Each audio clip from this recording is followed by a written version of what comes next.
Good afternoon, everybody. Now live back onto Facebook and later it'll be on YouTube. But today is the real estate safety workshop number 3. Today we're going to talk about the self-defense mythology. Self-defense mythology. This is a bit of a difficult subject for some. It's violence is an ugly thing. It's not about what you see in the movies. It's not. It's a very violent and very ugly thing. So some of the things we're going to talk about today are going to be kind of violent, kind of ugly. Nothing that you couldn't show in front of the kids, but the topics are very dark. And it's a very tough thing to think about when you put violence in a first-person perspective. So I'm hoping to change the way you think about self-defense and the way you think about violence, especially for real estate agents. Because what you see a lot out there are the bits of safety training, like we talked on other sessions, that you have the safety training when it comes to real estate that involves meet at the office, check IDs, take a friend with you, get a gun, carry an app, do all these other different things that just really don't work in the real world. They sound good and they're interesting things to talk about, but it really doesn't cover what you need to cover when it comes to actually maintaining safety. So when it comes to maintaining safety for your real life, the real world is an ugly thing. And most people don't actually want to learn self-defense. And I take a lot of these lessons from a guy named Tim Larkin. If you're not familiar with him, I'll put some links to his stuff down below. But Tim Larkin is a pretty incredible guy when it comes to self-defense and when it comes to these types of things. And he's really laid it out in such a way that is spectacular, in that it's not about just being Rambo. It's not about being Bruce Lee or Jason Bourne or some of those fictional movie characters that you see. It's about being real and understanding violence for what it is, and understanding those that use violence as a commodity. So one of the things that makes it different is the fact that if you really wanted to learn self-defense, you'd know it already. I mean, that's just it. Because you either have a propensity for violence, you actually are a violent human being. And I don't mean that you're violent randomly, that you just exude violence everywhere you go. I mean, you have the capability and the capacity for violence. If you do have the capability and capacity for violence, then on some level, you already know some self-defense stuff. That's just the way it goes. But if you don't, if you're just like, well, I'm thinking about it, maybe I'll take this Krav Maga class, or maybe I'll do this karate thing, or maybe I'll do this jiu-jitsu thing. If you're thinking about it, then it's not really real to you, because it's not really part of your being. It's something that's outside of yourself and something extra. It doesn't mean that you can't eventually develop those skills and that type of thing. And some people get into it and really start to like it. But most people, when they approach it like that, they approach it like a sport, like it's an extracurricular activity. It's a bit of exercise. It's a bit of something to do on the weekends. You got 3 hours on a Saturday you want to kill. Let's go wrestle with some guys. That sounds really bad when you say that like that. But that's the idea that most people approach when you're dealing with violence. They think about it in terms of, well, it's a sport. You see UFC. You see stuff on television. You see these fights at baseball games and things like that. You've seen bar fights and YouTube stuff and all these different types of things. And that's not real violence. Yes, in some form, it is a form of violence, but it's not the violence that we're talking about here today. The form of violence that we're talking about here today are with people perpetrating the violence who have no capacity for remorse and or no regard for the consequences. That is an entirely different animal than somebody who's doing self-defense or karate or martial art or something like that as a sport. Even UFC, as violent as it is, still has a list of things that are illegal because they harm the body in a significant way. You can't eye gouge, you can't do groin grabs and crotch punches and stuff like that because that's illegal. Why? Because that stops the fight. It stops the fight. Whether or not you want to continue, it just kills the fight. We're going to get into some of these things in a little bit more detail, but the idea is the bad guys are focusing on those things that stop the fight. That list of things that are illegal to do in UFC, that's the stuff that bad guys, real bad guys, I mean real guys who want to go out there and hurt people, they're the ones who are focusing on the list of things you can't do. Now the UFC guys, that doesn't mean that they can't fight, doesn't mean that they can't defend themselves. Far from it. I mean, they're some of the best equipped on the planet. But the idea behind a UFC fighter and a guy trained for violence is just kind of a silly thing, because you just don't see a lot of UFC guys on death row. And as soon as I say that, some of these things pop into my head about guys who used to be in the UFC, who went out and beat up their girlfriends and stuff like that. And obviously, they did some bad things. But that's not what I'm talking about. Because if you look up and down the people who are in prison, a lot of them don't have trophy rooms. So we'll get into that later. But violence is ugly. And then when you get somebody who says, yeah, I want to take a self-defense class and I want to do something along those lines, they do it for a little while. You do it for a few hours, or you do it a little bit. You don't go all in. Whereas from an example from yesterday and the day before about the Mexican mafia, the Mexican mafia has a reading list, believe it or not, that they hand out to potential members of the Mexican mafia. And it's about human anatomy. They read and study about human anatomy, how to disable a human being like that, how to hurt someone like that, how to do harm instantly and stop that human being from continuing. Think back to that UFC. When the fight is stopped by the referee because the guy can't continue, it doesn't mean he doesn't want to. He's probably physically unable to do it. If you've got a broken bone, you can't continue the fight. Those are the types of things that the real bad guys are honing in on. And it's evidenced by the guys in the Mexican mafia who ask their members to study human anatomy. Not trying to figure out how to do an emergency appendectomy, but how to actually disable and harm and disrupt a human being in a heartbeat. Because they don't want a prolonged fight. These things that you see, these fights that you see out there in the barroom fights and stuff like that, they're not real. They're fiction. They're scuffles. That's not real violence. Real violence is over fast. It's over real fast because the person who wants to really throw that violence out there is going to start that thing and end that thing, and that's going to be the shortest gap. Start it, end it. And they're going to try and keep that entire gap as close as they possibly can. Other guys, when you get into a barroom fight, it's because pride is injured, because you're trying to exude dominance. You're trying to be the alpha. You're trying to do something out there, and you're trying to prove yourself to somebody. Maybe it's your girlfriend. Maybe it's your other buddies. So you're trying to do something different. And if you can get the other guy to back down, that shows that you are the superior. You are the alpha male in that scenario. Well, that's a different kind of fight. Whereas the bad guy is looking at it going, you have something I want. I'm taking it from you, and I don't want you to fight back. And you're done. So they're going right for the throat. They're going to something very lethal, very, very immediate, very high impact, and very tough to deal with. So that's how that comes about. And because most people don't want to go in, they don't want to go all in because they look at this idea and they don't want to be that guy. They don't want to be that guy in the bar that always gets upset with everybody who bumps into him and is 1 second away from starting a barroom fight every 5 minutes, or at least getting in somebody's face. Maybe they don't actually fight a lot, but nobody wants to be that guy. And you have this image in your head, right or wrong, of all these self-defense gurus and these guys who are just crazed maniacs who like to go around and fight and beat people up. You see the guys with a cauliflower ear and you go, I don't want to be that guy. So most people, truly, if they actually wanted to be a self-defense experts, then you would be already. Or you are leaning back on all these other things, thinking that, well, violence is a little bit too ugly. I don't want to be that guy. And, I just don't have the commitment to go all in on this. And that's okay. It's perfectly okay how those things roll out. Excuse me. So the next part that I want to talk about so that's covering why people actually don't do self-defense, even if they think they do. The second part of this becomes self-defense is a legal issue. It's not a physical issue. It's a legal issue. Self-defense rights and rules and laws and regulations change from state to state, from country to country, from locality to locality. So just thinking that you are and act a certain way, it doesn't mean that what you're doing in terms of self-defense is actually legal. It doesn't mean it's right, and it doesn't mean you won't be the one who ends up in jail. And you have to be very, very careful when you start to escalate things down the scale of events.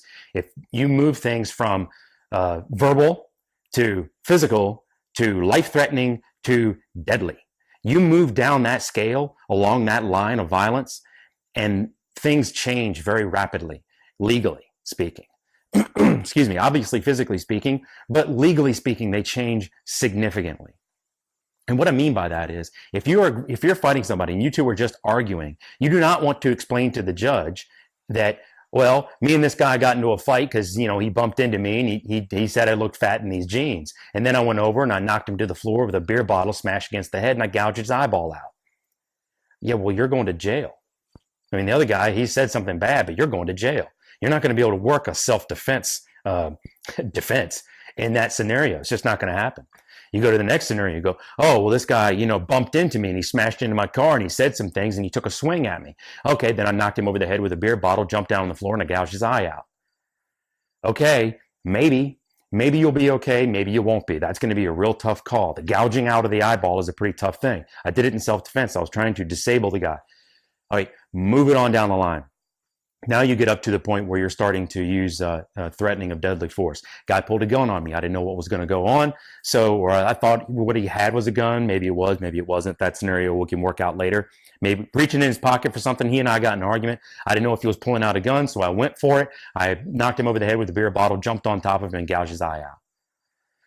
Okay, now you still got a legal problem because we don't know what the other guy had in his pocket. Maybe it was a gun, maybe it's not. But you have a legal problem there, not a physical problem.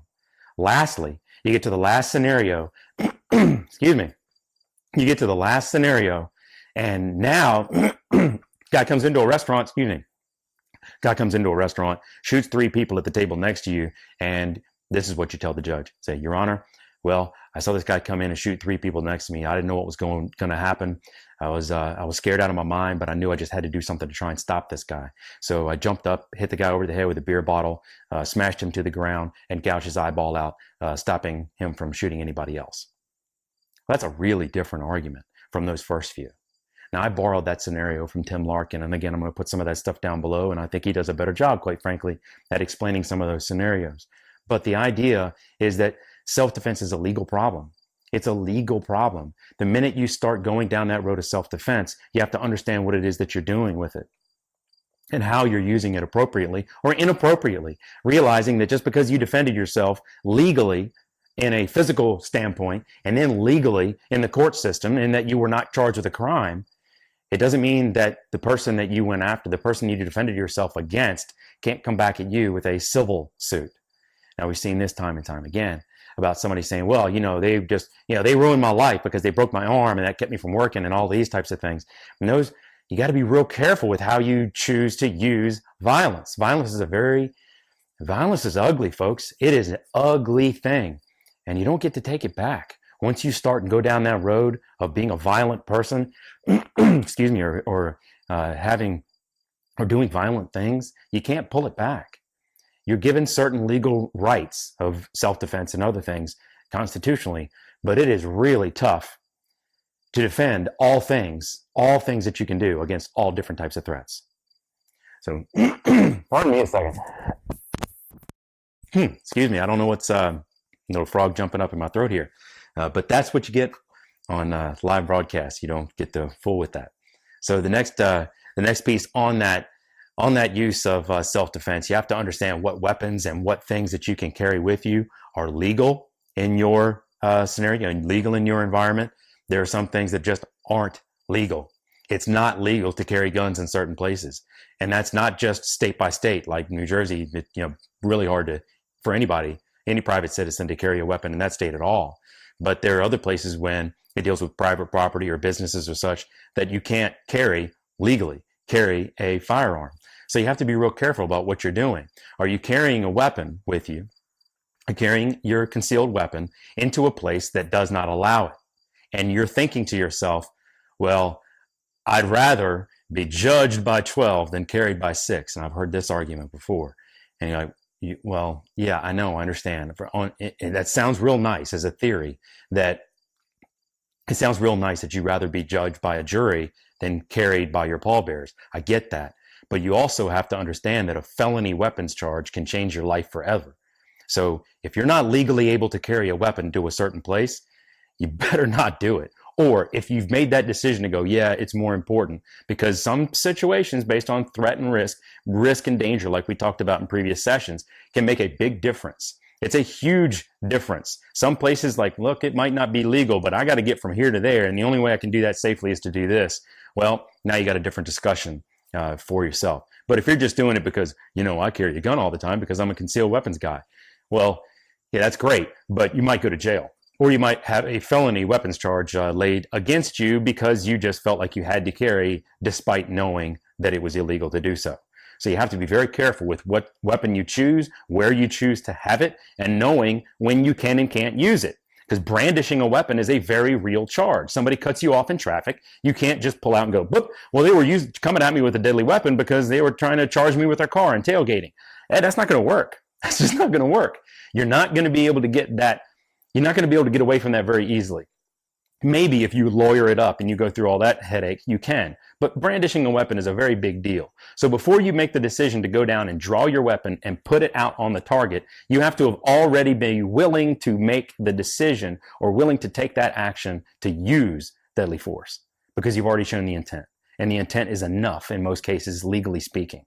So once you decide that you need to use deadly force, drawing your weapon and holding it right here, there's not a lot of difference between doing that and firing around into the ground or over there. It makes a difference whether you hit the target or not, legally speaking, after the fact. But basically, you've started down that same path. You've shown intent and you've acted if you've pulled that trigger. And you've acted by showing that intent and drawing that weapon. So you gotta be real careful with how you use that. Know your laws in your individual area, wherever you are. I got people watching these videos from all over. I got a South African guy the other day asking me questions. So you gotta know where you stand legally when it comes to all that type of stuff. And you have to understand that there are also things restricting the use of what you can use. Now, right over there, my cabinet's right over there, and I didn't have it near enough. But the other day, I was listening to a safety presentation. The guy talked about, one of the viewers actually asked about wasp spray. You're like, hey, well, I live in a rural area, and I just carry a can of wasp spray. And, is anybody else doing that? And I was like, oh, yeah, sure, that sounds like a good idea. By the way, this was a national seminar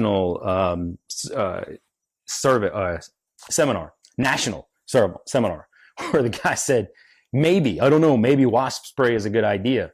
Well, if you take a look at a can of wasp spray, right underneath the directions in most cases are in a giant label, but somewhere on that can is in big letters. It says it is a violation of federal law to use this outside of the use intended on the label or something to that effect. But it's a violation of federal law to use wasp spray as mace. Why? Because it's designed to kill bugs, not defend against humans. Why is mace different than wasp spray? Why don't you just use mace to kill wasps? They're not designed to do the same thing. They just don't do the same thing. Why is a intercontinental ballistic missile different than a pistol? Well, because they do different things. They're not the same thing. Launching one versus launching another is an entirely different set of scenarios. So understand the weapon that you have. And understand that you have a legal liability on your hands if you go around knowingly carrying that wasp spray in your purse because you're just going to spray down the guy because it goes a long ways. And I can always say, no, I just carry it because I look at farm properties and I just like to have a spray. Well, that's going to show some form of premeditation, that you knew that this stuff, you're carrying this with the intent of using it in self-defense. And me personally, I'd be very, very, very, very leery of doing that. If someone happens to be lying around nearby and you're in a life-threatening situation, okay, scenarios have changed. That's a different scenario altogether. But carrying it knowingly with the intent of using it to defend yourself is a very tricky thing. So I would very much not, I wouldn't recommend that. So, excuse me. Had terrible issues with my throat today. But the next piece is why it relates back to some of those other things, is that why safety is a social problem. It's not a technical problem. It's not a matter of what you carry in your pocket. It's not a matter of what you have in your hands or what you have in your purse or what you're able to do with your phone. It's not about what's on here. It's not about an app. It's not about telling anybody where you're going. It's not about any of those things. It's a social problem. Excuse me. Now, what does that mean? What that means is there are ways that you can avoid the incident altogether, and many of them require good social skills. I don't mean you have to have the gift of gab, although that can help as you move farther down the line toward the incident. Remember we talked about the other day about the boom being the actual incident, and you want to stay left of boom, everything that happens before the boom, because all the stuff that happens right of boom is bad. You want to stay to the left of the boom. Now, the closer you get to the boom, the more some of those communication and social skills kick in. But there's a lot of identifying characteristics that are way over here that can help in the long run too. And what I mean by that is that who are you trying to impress?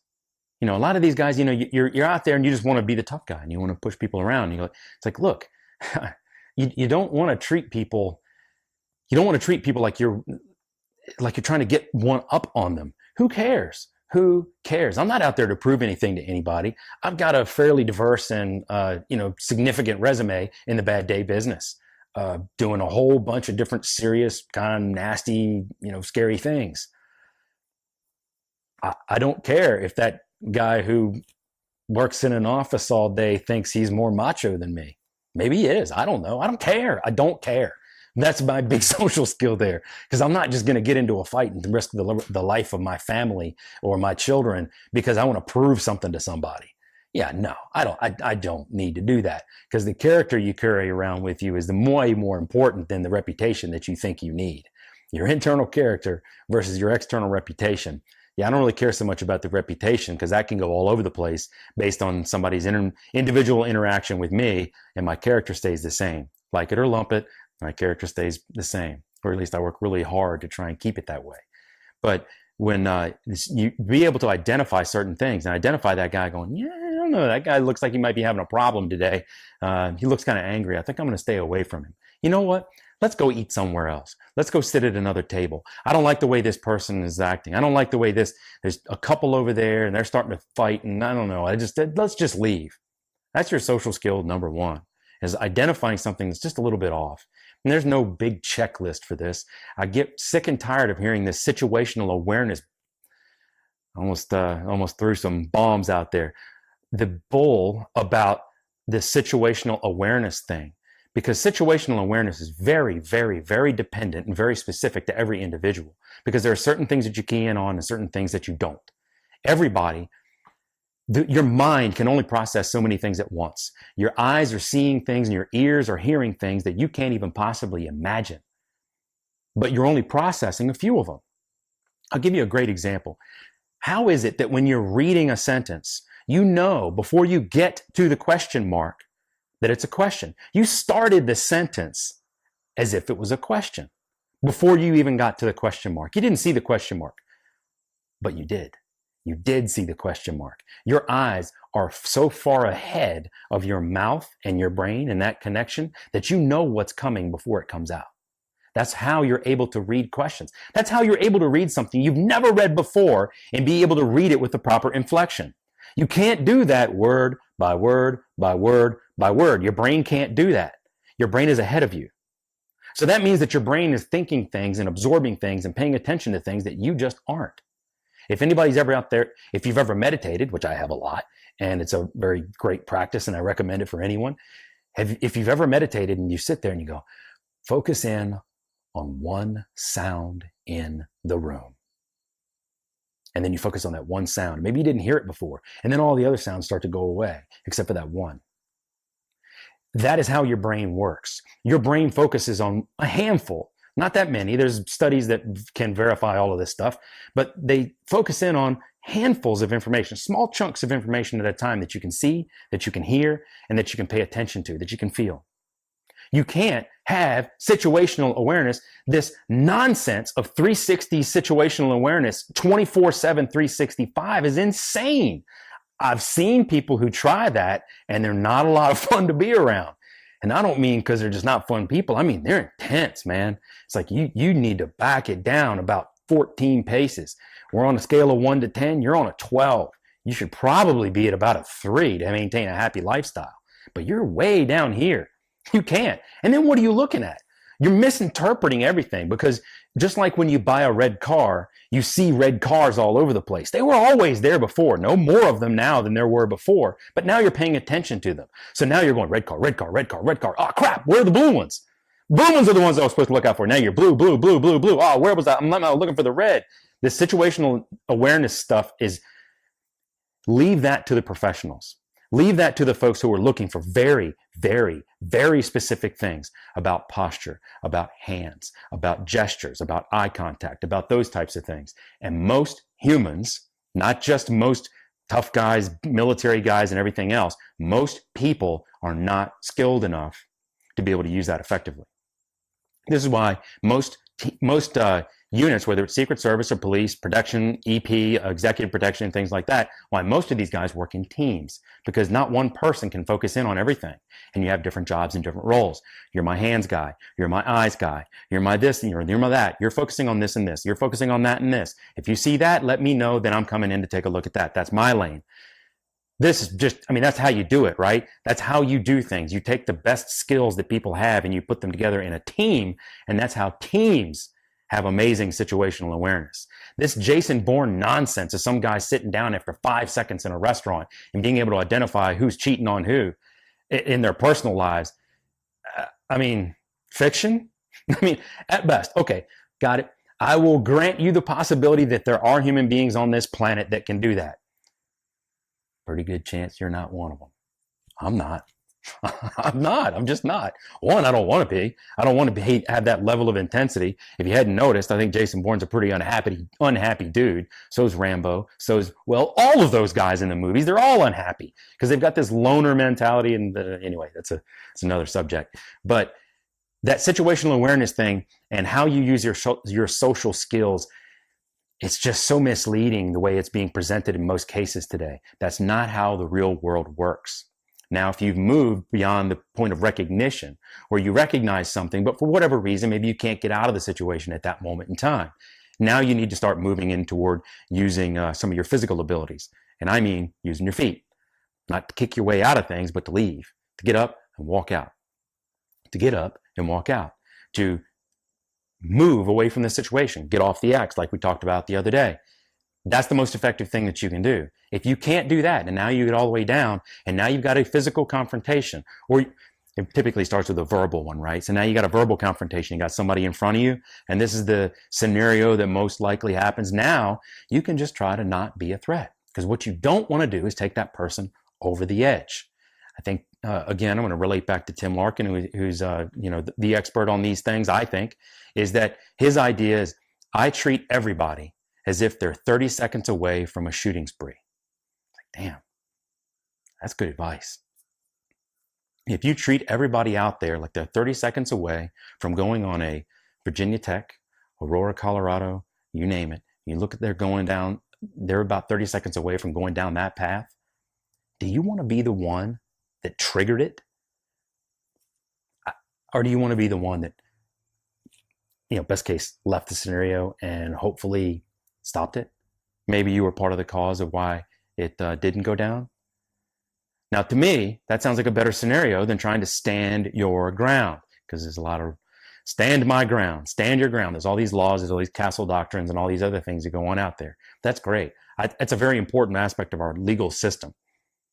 But from a self-defense, from a real world self-defense standpoint and scenario, you talk about those things happening on the event, from I first recognize something all the way down to where something happens, that whole left to boom thing that's out here. Yeah, you're right here. You're right up against it. And I don't like being right up against the bad thing. Boom is when the bad things happen. You want to stay left of boom, before boom, not afterwards. And being able to defend yourself and stand your ground is stuff that happens either immediately before or immediately after the boom. And you don't want to be there. That's not the place you want to be. You want to be safely way to the left over there of boom. So social skills can really help you in that scenario. And the last bit on that is, you are not going to negotiate with a psychopath. And I mean a real psychopath. I'm not talking that guy at the bowling alley that talks all this trash, and then you go outside and two guys, do this little kabuki dance for a little while, and they always end up, these bar fights end up with two guys rolling around on the ground, yelling at each other in this little weird twisted mass of humanity, this stalemate where people are just tumbling on each other and they're doing weird tugs and they're just trying to out, and it's just this ugly little yuck down on the floor, and it lasts for 5-10 minutes or longer. Yeah, real fights don't last that long. Real fights don't last that long. Bad guys, gangbangers, those types, they're not in 15-minute fights. They're in 2-3 second fights, because they're not looking to be in a fight. They're looking to end it. They're looking to end your participation in it, because your participation in a fight with them just leads them down a very bad path toward harm to themselves, then not being able to get what they wanted from you in the first place, and then jail time. These three things they don't want. Bad guys don't want them. But guys who are just getting into a fight have already made that decision. Like, I might get an assault charge. I might have something go wrong. But I don't want to go to jail. I don't want to kill the guy. I don't want to actually gouge his eyeball out, because then I could go to jail, and then my wife and kids would be without a father. And yeah, that's why those other fights don't actually go that route. Whereas the guy who's already said, I'll go to jail, I'm not, or a better way to say that is, I'm not going to jail, and I'm getting exactly what I want, and there's nothing that you can do to stop me. That is an entirely different dude. An entirely different dude. Granted, I'm using a lot of the male words and pronouns in this situation, he, that kind of thing. Because let's face it, guys are mostly the violent ones. It's not exclusive, but just keep that in mind. This is not a politically correct. I'm not trying to be down the middle or gender equal or all that kind of nonsense. I'm going to say it like it exactly is, not like I think it should be, or maybe someone else thinks it should be. This is just the truth. And if you want the other stuff, go someplace else. So the next part is that bad guys don't take karate lessons. This is kind of a point that I like to drive home with a lot of different folks who, I know a lot of guys who do, take my hat off for a little while. I know a lot of guys who do a lot of self-defense, a lot of different belts, a lot of different trophies and things like that. And that's very cool. And I think it's very awesome that you do that. And, kudos to you, hats off to you.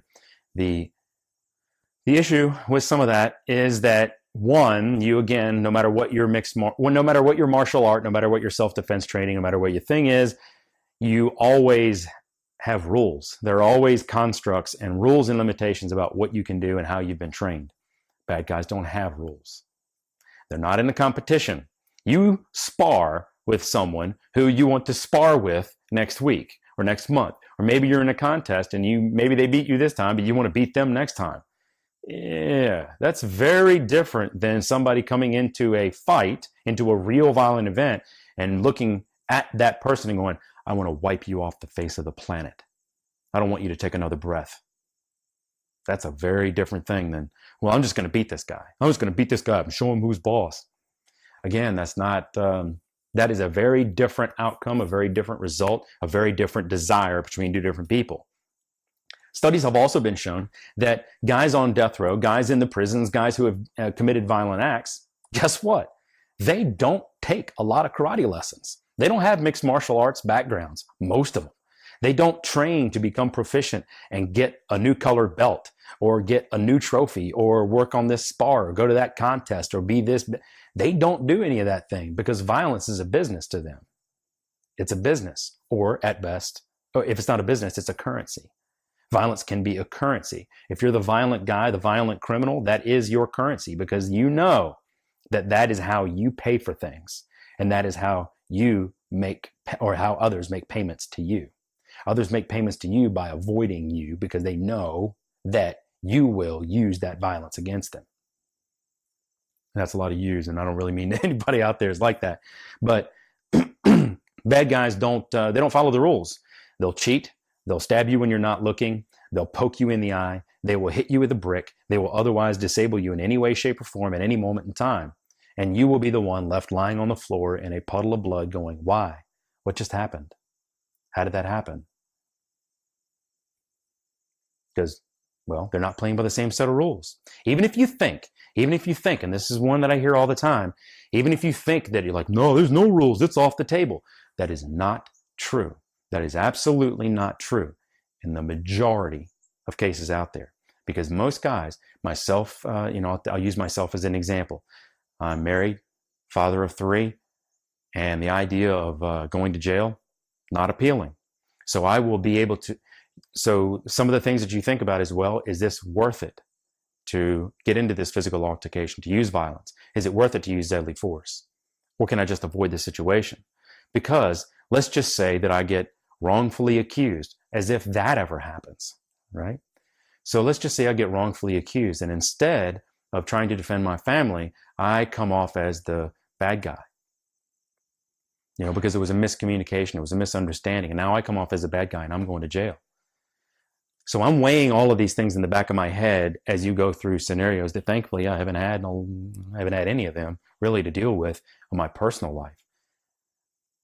So that's all going on in the back of my head. It's going on in the back of everybody's head. I don't want to go to jail. I don't want to lose my job. I don't want to lose my girlfriend. I don't actually want to hurt this guy. I mean, I want to hurt him, but I don't want to like really hurt him. I don't want to kill him. I don't want to permanently dismember them. They've got a family too. All these things start running through your head. And you may think that you're like, oh no, screw them. I'm just going to come out and I'm going to do that. Going, well, that's just not the reality of the situation, because you as a moral person with a conscience have certain limitations. Now you may be able to push those back and sometimes eliminate them altogether, but you still have a moral being and a moral conscience and a social conscience that you're going to abide by some of those rules. Whereas the bad guys who are really the ones out there pushing violence, yeah, they don't have that moral compass. They are amoral, and their violence is anything but justified, or in the word just completely escaped my head. They're not worried about the consequences, because violence to them is just a tool. It's something that they use. And if they're good at it, and they probably are, if they're good at it, they know how to use it really, really well, better than you. Because you're coming into it thinking, well, wait, I learned these 3 chokeholds, and I'm just going to come around here, and then when I do that, this is going to happen, and I'm going to come over, and I'm going to get my noogie on the head. Really? I mean, okay. I see that this is how you approach things, that, well, I'm just going to go for the throat. Okay, bad guy defends the throat. Now what are you going to do? Well, I'm going to go for the eyes. Yeah, well, you can't get to the eyes because he's a foot taller than you and just holding you off like this. Now what? Now what?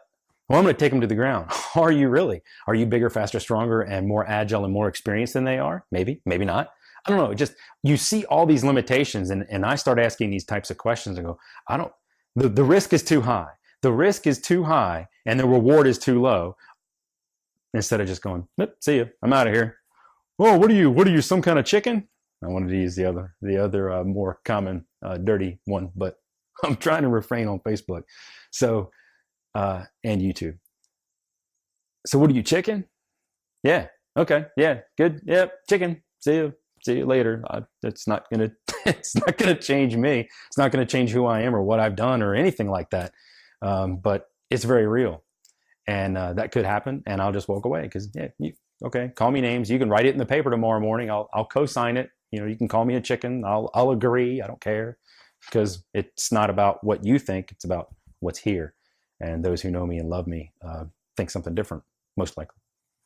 And I got to tell you, the other aspect of a YouTube live or a Facebook live thing is that I'm in my garage today, just because the lighting's real good, and I kind of wanted to be outside, but it's really windy.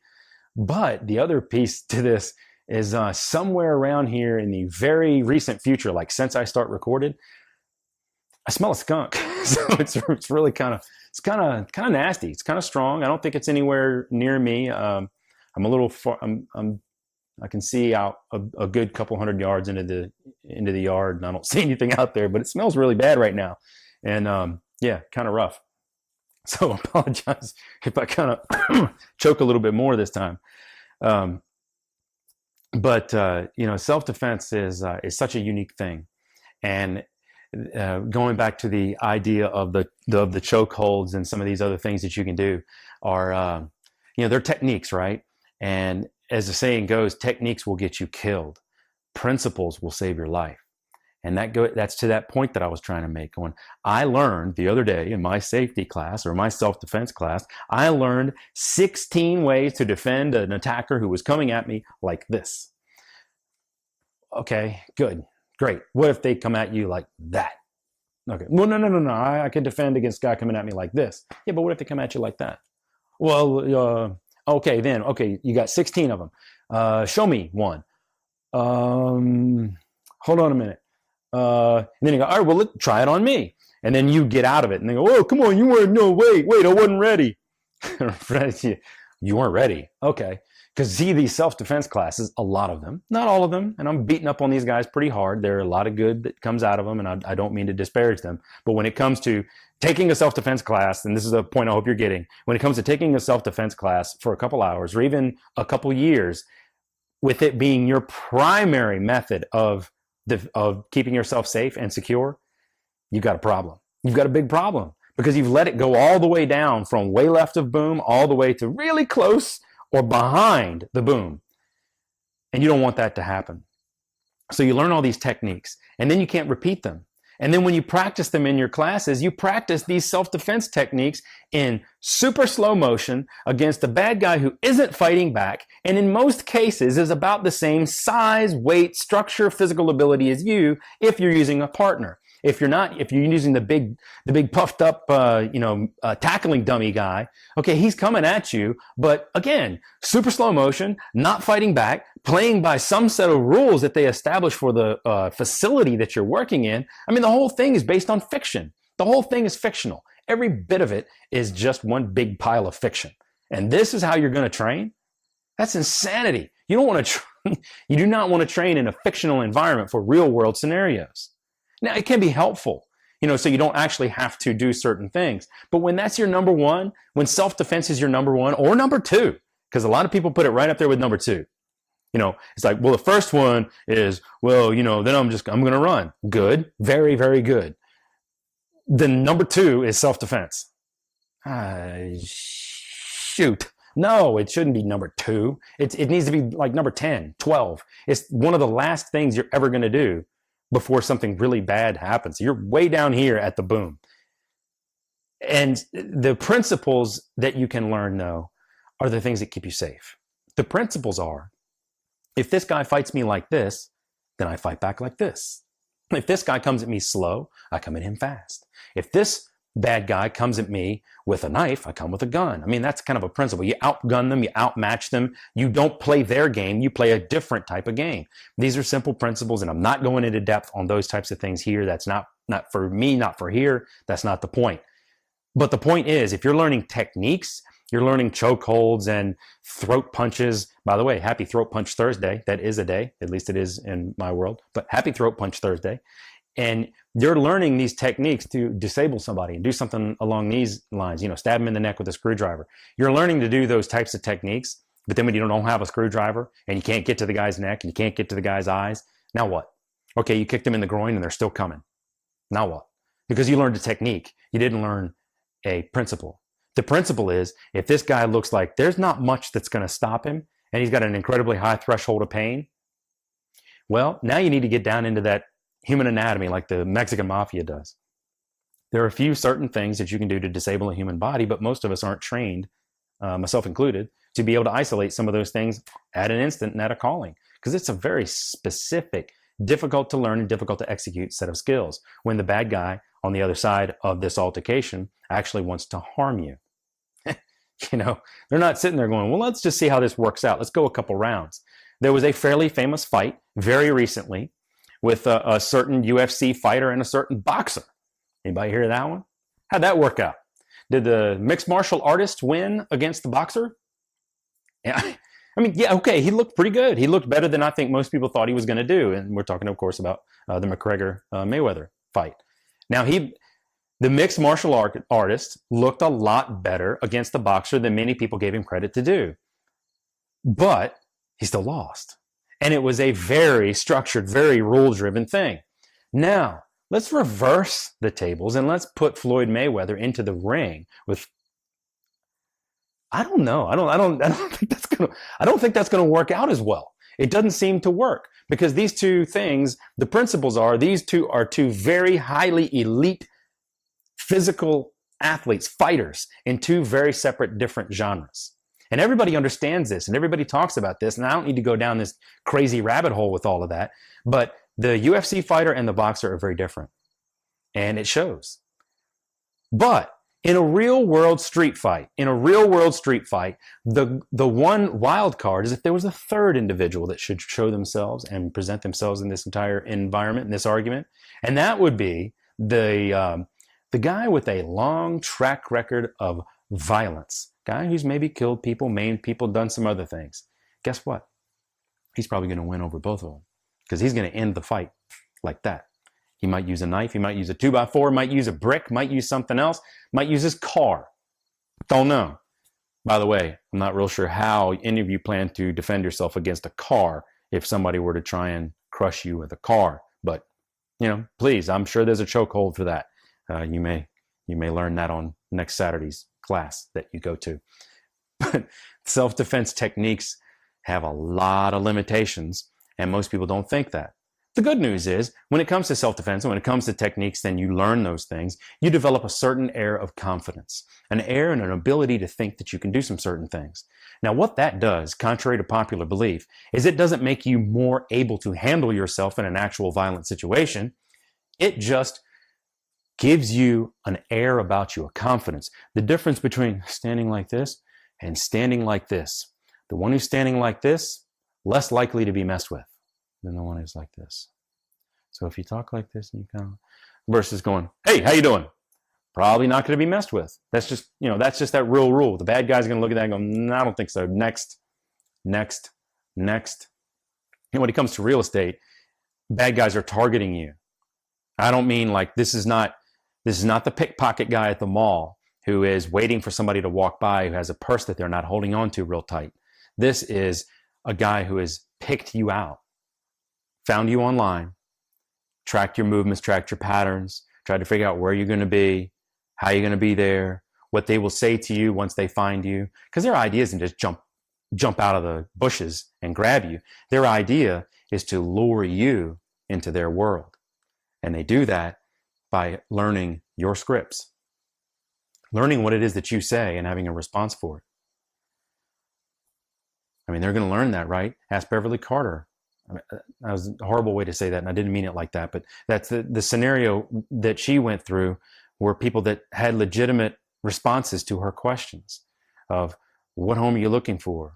When are you looking to go there? Is it you and your wife? And you go, yes, it's me and my wife. It's this, it's that, it's this, it's that. We're looking at this house. Oh, we've been in the neighborhood for a little while. We live down over here. Here's our name. Here's our email. And they met at the house. And then the bad thing happened. That was deliberate. And they planned that for weeks. They set up the technology. They did all these different things. That's how bad guys operate. Real bad guys. And once things started to go wrong for them in that scenario, because they were just after money for the Beverly Carter case. And when they didn't get the money that they wanted or they thought that they could get, well, they just decided, well, might as well kill her because she doesn't mean much to us. And we're going to bury her in a shallow grave out behind the concrete plant. And that's how that went down. So no level of self-defense would be able to help you in most of those scenarios because they have already lured you into their world. They have brought you into a place that they have thought about what they were going to say, how they were going to do it, when they were going to do it, and what they were going to do all along the way. It doesn't mean that they don't make mistakes along the way, but it's very hard to recognize when those mistakes happen and then what to do after them. Because the idea that what you hear most of the time, you hear most people say is follow your instincts, trust your gut. What's your gut telling you? There's a lot of limitations to that, and we're going to go into that very specific thing about instincts and gut later on in other sessions. But don't always trust your instincts because you might not have good instincts. There's a lot of people out there that just don't have good instincts. If you've watched somebody play a sport and you realize that, they just don't have a good instinct for the sport. They don't know where it's going. Guys on the phone, whether you're talking to people, they just don't have good instincts for things. Those people, it's like, why do I always end up with this guy? Why do I always end up with that kind of girl? Why does this always happen to me? Maybe because your instincts suck. Why do I always keep getting in accidents? And why do I keep wrecking every vehicle? Why does this happen? Why does that happen? Well, maybe because your instincts suck. And this isn't trying to beat up on anybody. It's just that to rely on something so wishy-washy and so non-specific as an instinct is very dangerous. When you rely on an instinct, you have to understand first what you are recognizing. And then, way more importantly, is what are you going to do about it? Okay, my instincts are telling me that something's wrong. And now you're Wile E. Coyote, right? You're like, something's wrong. And you're standing there, and you're not realizing that big giant boulder is pummeling out of the sky, about to smash you flat. And then you realize it right at the last moment, and you put out that little umbrella, and you go, oh no. There's your self-defense umbrella. I'm just going to use that. Ooh, even do the dip. But that's how most people approach these things. They say, my instinct tells me that something's wrong.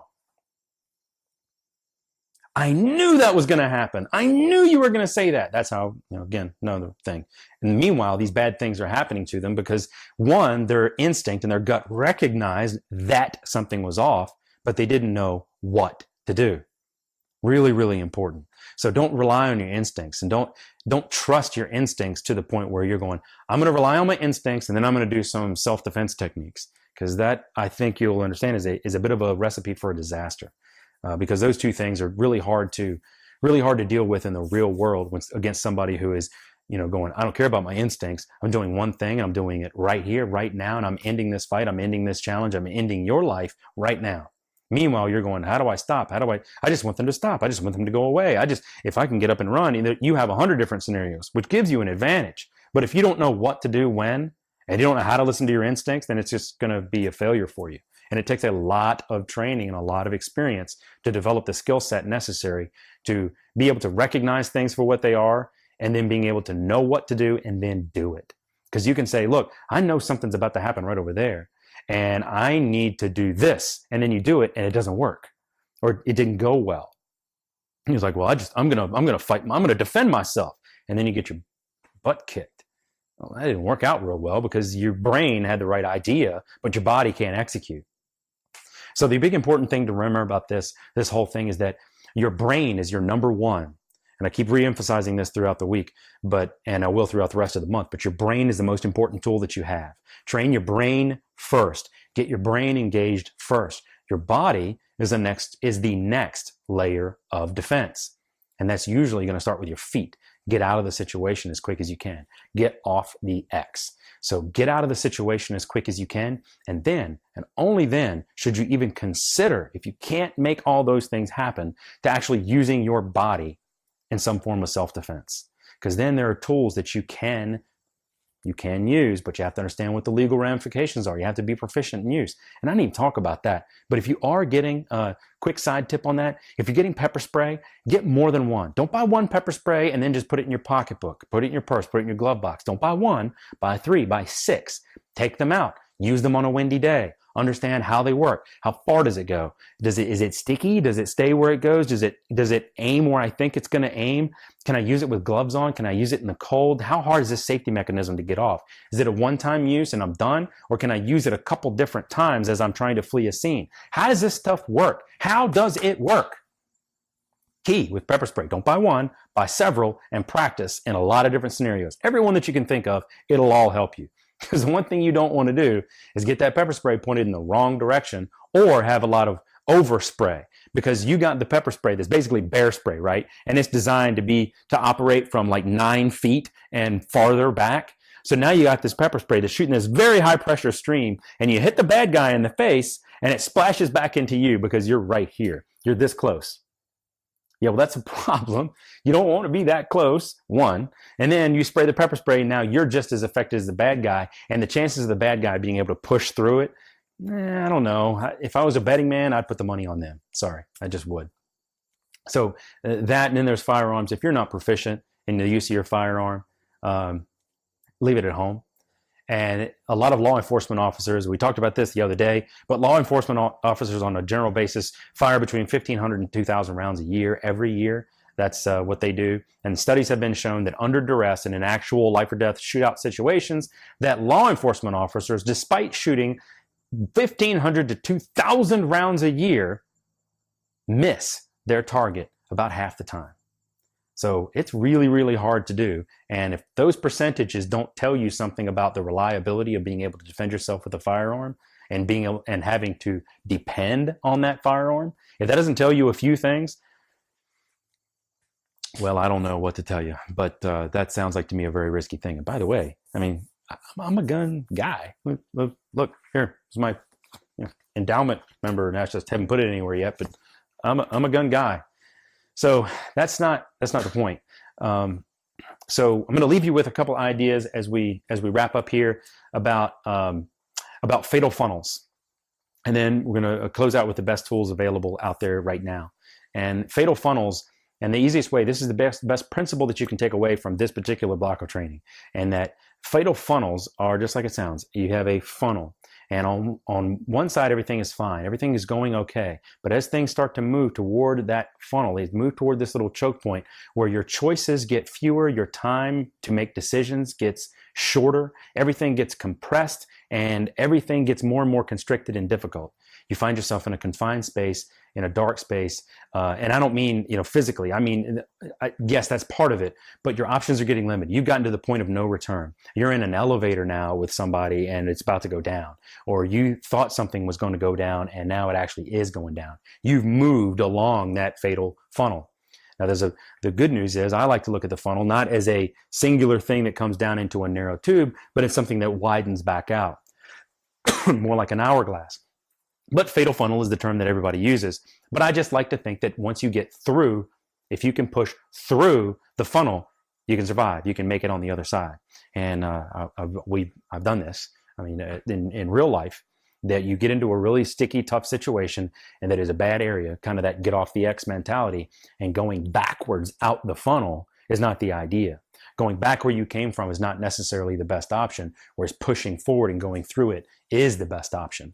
So when you think about things, when you think about yourself getting narrowed down into that scenario that is, things aren't going so well and things are about to go from bad to really bad, you can sometimes push through that. You don't want to turn around and go, oh, wait, I need to go this way. Because stopping, turning around, and changing your momentum, it changes everything. It reverses everything. Can you find your way back out the way you came? Especially if you're not familiar with a certain area. Did you come in and take a right? Did you come in and take a left? And now you're doing circles. And it's just, sometimes it's better to push through. This is not about trying to give you scenarios to think through the entire time, but to give you a principle to avoid the fatal funnel. When you see things that put you in an area where limit your movement, where limit your ability to call for help, whether you limit your cell phone signal, these are all things that take you down that big funnel.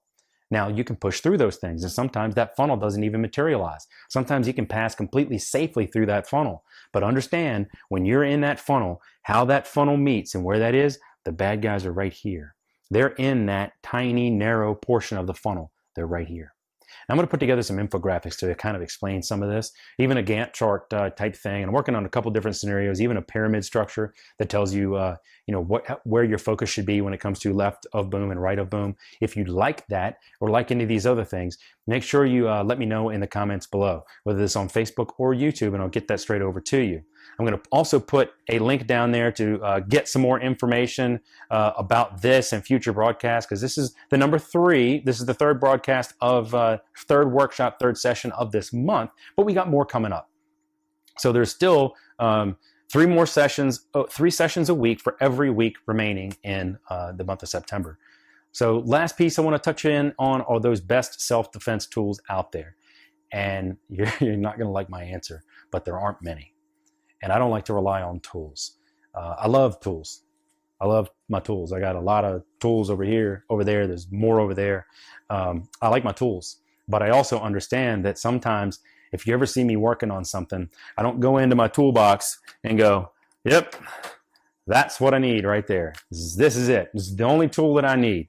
And then I go somewhere, and what ends up happening is you go to work on something, and well, now I need a pair of pliers. So I got to go back. I've got a screwdriver, but I need a pair of pliers. Then you're like, now I got to go back. I need something to measure with. So, these pliers aren't working. I need a wrench.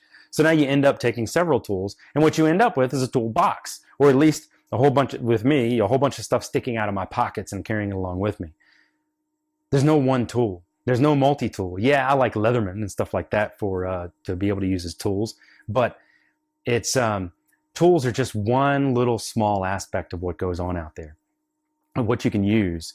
And I don't want anybody to depend on one tool. So if it works for you and you're comfortable with it, then good.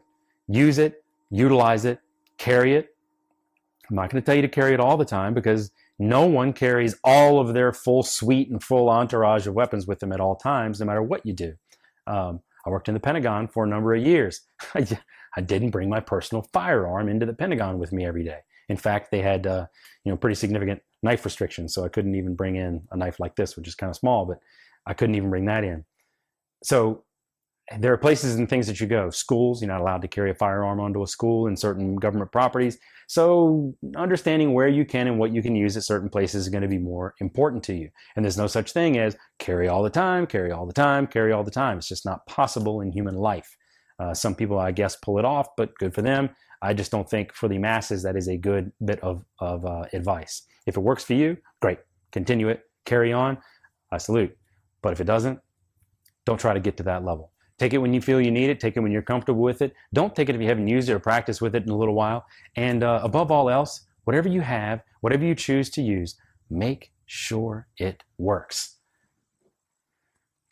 The apps that people sell and will give you on these phones, I'm going to tell you right now, I do not trust them. Not in any way, shape, or form.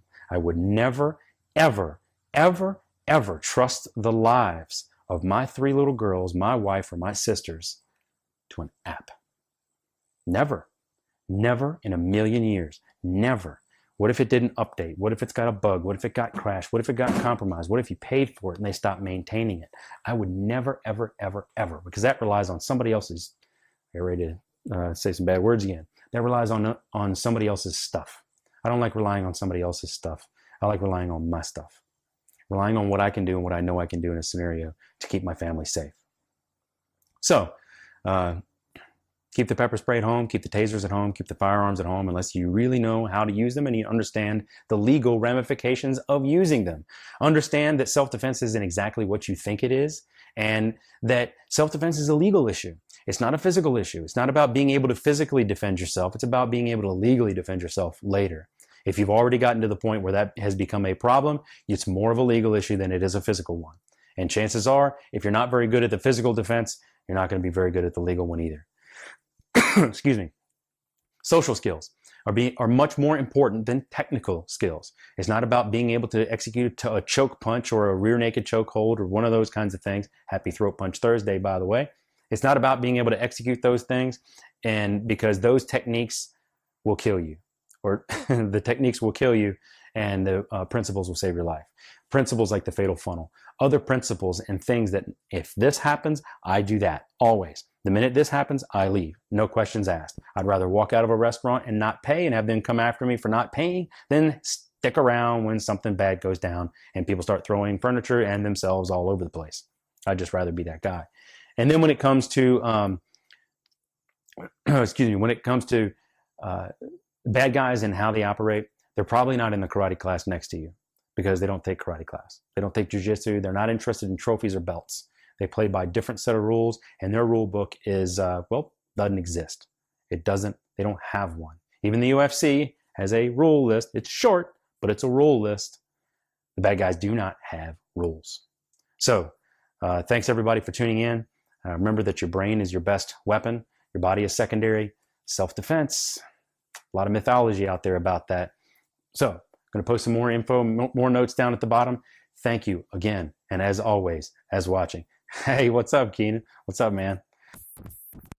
Big Sergeant Hill joining us down there at the bottom. I've been trying to go with the content here, and I haven't said hello to a lot of you guys out there. I appreciate everybody watching and tuning in, coming in, going out. This video is going to be on Facebook for however long they keep it there. It's for a while, I guess. But the stuff is, I'm going to put it over onto YouTube as soon as I'm done with here. I'll upload the video. It's a little bit more cumbersome. I like doing it on YouTube live better, even though we had some technical difficulties yesterday, because once it's live on YouTube, it's already there. Now I have to pull it down from Facebook and then push it back up to YouTube. And a video of this length takes a little bit of time. But thank you everybody for watching, and I will see you next time.